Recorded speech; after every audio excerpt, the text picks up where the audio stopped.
الا بقيتو عاقلين على هاد اللعبه، في واحد الايامات كانت نايضه عليها ضجه كبيره في السوشيال ميديا، وطبعا هادشي كامل بسبب دوك الرموز الماسيه والطقوس الخاصه بعبده الشيطان. في الاول تقدر تبان لاي واحد مجرد لعبه عاديه ممله، ولكن مع غادي تلعبها وتدوز الميسيونات اللي فيها غادي تكتشف بانها باغا توصل لك واحد الرساله معينه. اليوم في هذا الفيديو غادي نتعرفوا على الحقيقه ديال هذه اللعبه والهدف ديالها، وعلاش حاطين فيها بالتحديد داك الماعز اللي فيه نجمه خماسيه. فاذا كنتي متشوق وباغي تعرف السر ديال هذه اللعبه، تبعوا معايا الفيديو حتى الاخر، لانه غادي نتكلم لكم على شي تفاصيل اللي حتى حد ما دوا عليها. الفكره ديال هاد اللعبه باختصار كتحل محل ديال البيتزا عادي والناس كتبدا تشري من عندك، وكاين ايضا واحد المحل ديال البيتزا اخر حداك منافس ليك. مول المحل في كل شويه غادي تلقاه داخل عندك باش يطلب منك دير ليه بعض المهمات، ومن مورا ما كدير ليه هاد المهمات وكيذوق البيتزا ديالك، فهنايا غادي يبدا يسبك ويشتمك ويقول لك قداش البيتزا ديالك ما زويناش. مع الوقت غتطور وغادي يبقاو يجيو عندك بزاف ديال الكليان. فهنا بالضبط فين غادي تلاحظ رموز وطقوس عبدة الشيطان، مثلا بحال داك الطرف ديال البيتزا. الا لاحظتي مزيان غادي تلقاه كيعبر على الرمز المثلث، وعاوتاني غادي تلاحظ حتى ديك النجمه الخماسيه اللي في الماعز. وبمجرد انك ما غادي توصل لواحد الليفل معين هتبان لك واحد القناه اخباريه خاصه باللعبه سميتها PNN، اللي تابعه لواحد العباده غريبه، وكيرمزوا لراسهم بسميه المنظمه المقدسه، بحيث كيتم الاعلان على خبر ظهور واحد الجماعه سريه، وهي اللي غادي تولي تلقاها ديما كتزور المحل ديالك. الغريب بانه لابسين واحد اللبسه موحده، والشكل ديالها باين ماشي عادي، لان هاد اللبس اللي لابسينه كيشبه تماما لداك اللبس ديال عبده الشيطان. واللي كيزيد يثبت هاد الامر غتلاحظ بان هاد الجماعه ما جايينش غير بوحدهم، بل جايبين معاهم حتى واحد الماعز. زعما في نظركم تكون صدفه من بين الحيوانات كاملين ما بان لهم يختاروا هي الماعز؟ هنا يمكن الاغلبيه فيكم فهم علاش بالضبط اختاروا الماعز. بالنسبه للناس اللي ما فاهمينش بكل بساطه، هما اختاروا الماعز بسبب التمثال بافوميت، وبافوميت هو ابن ابليس الاكبر، وكيتحكم في العديد من الناس، كيتعتبر هو الاله الخاص بعبده الشيطان والمسؤول،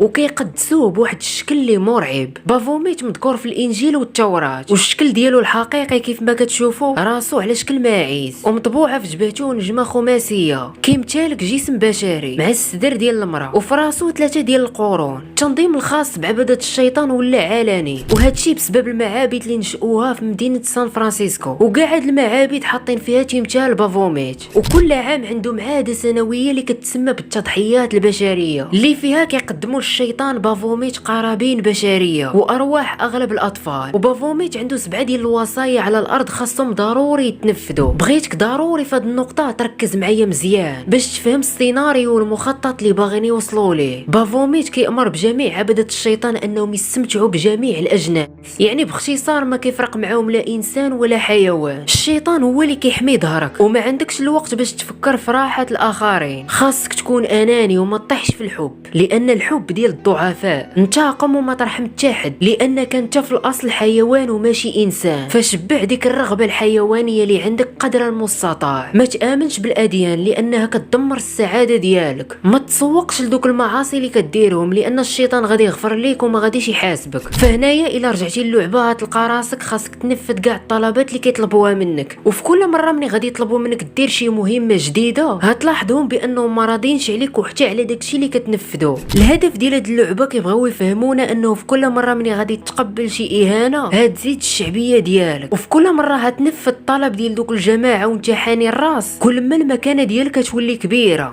وهاد النقطه بالتحديد هي اللي كيستعملوها مع اغلب المشاهير. على ايين هاد المجموعه ملي كتجي للمحل ديالك تقريبا كاملين كيطلبوا منك طلب عادي، حتى كيجي الدور ديال داك الماعز وكيامرك باش تقاد ليه بيتزا بشي مكونات ماشي عاديه. مثلا كيبقى يقول لك خاصك دير لي عجينه ديال القمح مع صلصه دم بشري. فتخيل معايا يكون شي طفل صغير كيلعب هاد اللعبه حتى لواحد شويه بانوا ليه هاد الجماعه السريه، ومعاهم ايضا داك الماعز اللي كيطلب منك شي طلبات اللي ماشي عاديه. فاحتمال كبير في ديك اللحظه الموضوع غادي يثير الفضول ديال داك الطفل، وهنا غادي يمشي يدخل ويقلب على هاد الموضوع. وطبعا اول حاجه غادي تطلع ليه هما عبده الشيطان وبافوميت. فهنايا غادي يبدا يسول راسو علاش كاينين اشخاص كيعبدوا الشيطان، واش فعلا بصح هما على حق ولا لا. وبهاد الطريقه كيكونوا وصلوا يوصلوا للهدف ديالهم عن طريق دوك الرسائل المخفيه اللي كيتم زراعتها في عقول الاطفال بواحد الطريقه اللي غير مباشره. والا بقيتوا عاقلين في الفيديوهات اللي فاتوا كنا شفناهم حتى في برامج الكرتون. اللعبه هذه كتستهدف الاطفال اللي قل من 10 سنين، لان هذه الفئه بالتحديد كيكونوا يلاه كيبنيو الشخصيه ديالهم، وبحال هذا الموضوع كيأثر عليهم بشكل خطير. على العموم انا درت هذا الفيديو غير باش ننصحكم وديما بقاو تراقبوا ولادكم فايش كيلعبوا وفايش كيتفرجوا. المهم هنا نكونوا وصلنا لنهايه الفيديو ديالنا. ما تنساوش تدعمونا بواحد لايك واشتراك للقناه وتبارطاجيو الفيديو مع كاع الاصدقاء ديالكم وتا العائله. وما نزيدش نطول عليكم، كان معكم ايوب، وان شاء الله نتلاقاو في الفيديو الجاي.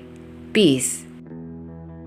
ما كاينش فينا اللي ما تفرجش في كرتون توم وجيري اللي كان اول عرض ليه في عام 1940 واخر حلقه كانت في عام 2014. وصلوا عدد الحلقات ديالو لكثر من 164 حلقه، ولكن الصدمه هنا هي انه تم حذف 35 حلقه ومنعوها من العرض في معظم دول العالم. وهادشي كامل طبعا بسبب بعض المشاهد الدمويه اللي كتخلع، وايضا حتى بسبب بعض النظريات والرسائل المخفيه اللي كتحتوي على افكار شيطانيه. اليوم في هذا الفيديو غادي نتكلموا على بعض الحلقات المرعبه وحتى بعض الحلقات المحذوفه من كرتون توم وجيري. كما العاده كيف ما طلبتوا مني، هذا الفيديو غادي يكون هو الجزء السادس من سلسله نظريات ورسائل مخفيه في الكرتون. قبل ما نبداو بغيت نشكركم بزاف على التفاعل ديالكم الكبير على هذه السلسله. على العموم بلا ما نزيد نكثر عليكم في المقدمه وخلينا نيشان ندخلوا في الموضوع.